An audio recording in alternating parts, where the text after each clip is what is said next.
At Pocketnow, we had one more thing to be thankful for this past Thanksgiving. The North American holiday was made a little brighter this year with the arrival of a South Korean product, the LG G Flex. We continue to be thankful, not so much just for the arrival of the device itself, but for what it represents. Finally, a major manufacturer has made a bold move away from the sea of flat slabs into something a little more distinctive. But while most good products are distinctive, not every distinctive product is good. So, is the LG G Flex a smartphone you should consider buying? Let's find out. I'm Michael Fisher, this is Pocketnow, and this is our video review of the LG G Flex.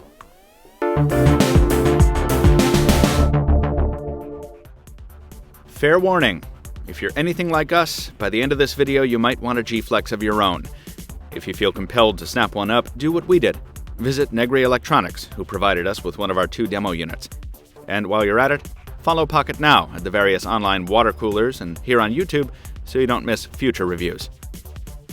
More than anything else, the G Flex is defined by the shape that gives it its name, a gentle, continuous curve from top to bottom.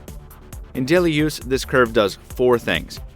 First, and probably most importantly, it makes the phone's massive size easier to handle, as it physically brings the screen closer to your thumb in one-handed operation. Second, it makes talking on the phone more comfortable, more akin to the old banana phones of yore. Third, it gives watching video a slightly more cinematic feel. And finally, the G Flex's gentle angle causes it to conform much better to the buttock, for all you back pocket phone bearers out there. The G Flex isn't just about the curve, though. LG has also made the back cover out of a urethane-like material, which gives it the ability to heal itself when scratched.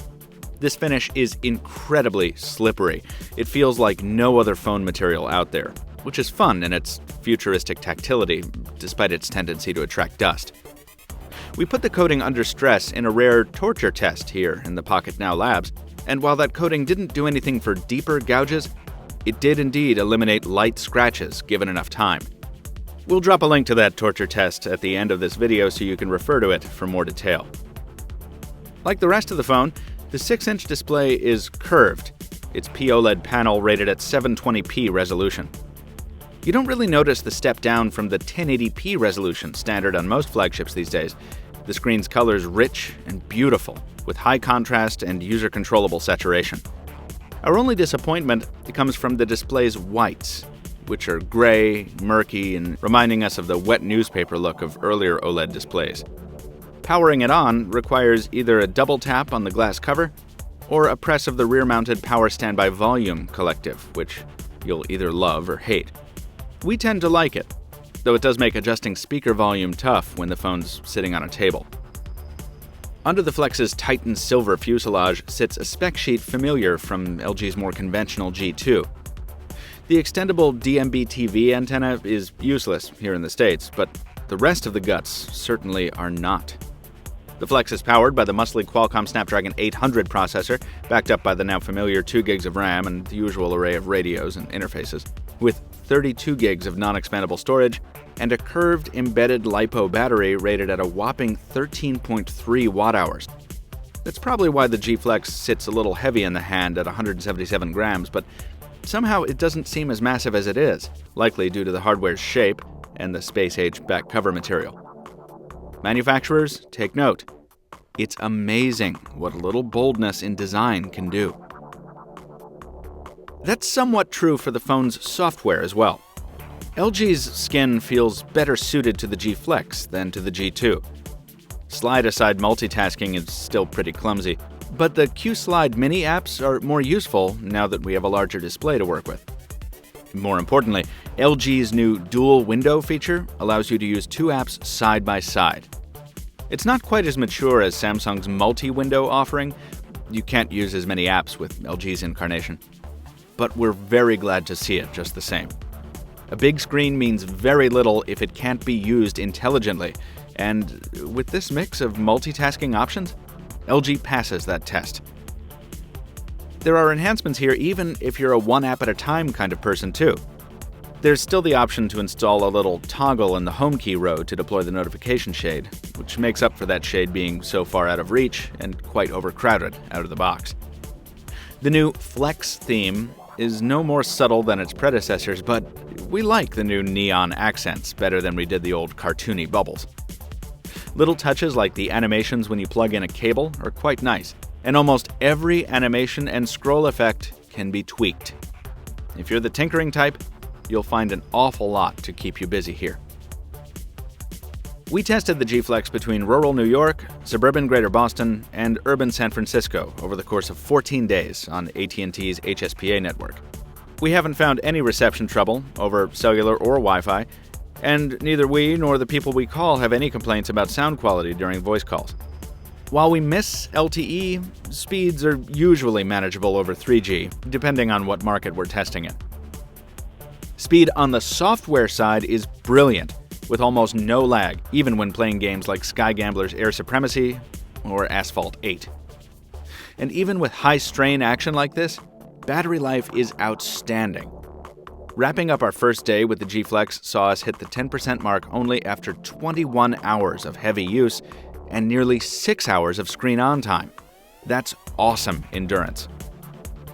The camera suite is just as well developed here as on previous LG smartphones, and the company again uses the rear notification light to good effect, tying it into the self-timer and face detection features. The 13-megapixel camera module isn't the same one as used in the G2. This one features faster shutter speed, and it does very well in broad daylight, especially when shooting in dynamic mode, making some very nice photos possible. Even if the saturation might be a little high for some folks, we like it. Indoor shots get a little dodgier once you take the sunlight away. Noise starts to crop into even well-lit scenes, and photos with sharp differences in lighting reveal that purple blotting we remember from the G2. There's also no optical stabilization here. We're not gonna lie, that was pretty disappointing, but you can still get some really nice stills from the G Flex's camera, given the right combination of lighting and patience. All that holds true in video performance as well. Outdoor videos are sharp, crisp, and soaked in beautiful color, with audio capture holding up pretty well even in a gale force wind. I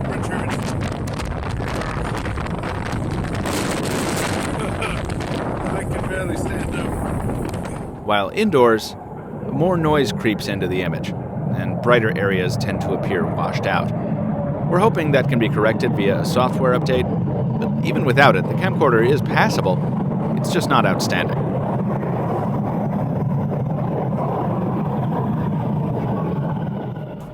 In this age of buzzwords and prosaicism, you'll probably hear some people say that the G Flex is just a curved version of the G2.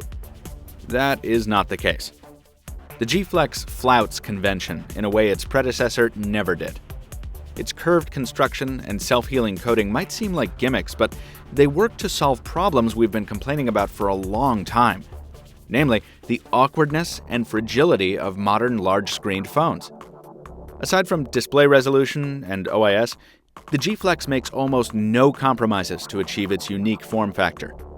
It's a long-lasting, powerful smartphone with software smart enough to justify the hardware's bulk. All that adds up to a comfortable, useful, and truly beautiful product. One we'd love to see made available in the United States. We give the LG G Flex an 8.9 out of 10. And we'd like to extend our thanks once again to Negri Electronics for our first demo unit and to LG for the second review device. You can see our written review on the LG G Flex at Pocketnow.com. That is live right now. Check the link down in the description below. You'll also notice a like button down there. Please click it if you did enjoy this video, and leave a comment down below if you have some feedback. Also, as I mentioned before, please follow us on social media. We have more coverage on the G Flex coming, including comparisons, features, editorials, almost everything you can think of, because there's a lot to be said about this device. Until next time, this has been Michael Fisher with Pocketnow. Thank you so much for watching, and we'll see you soon. But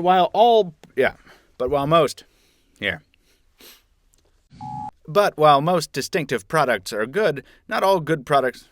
No, that's not right. While not every good product is...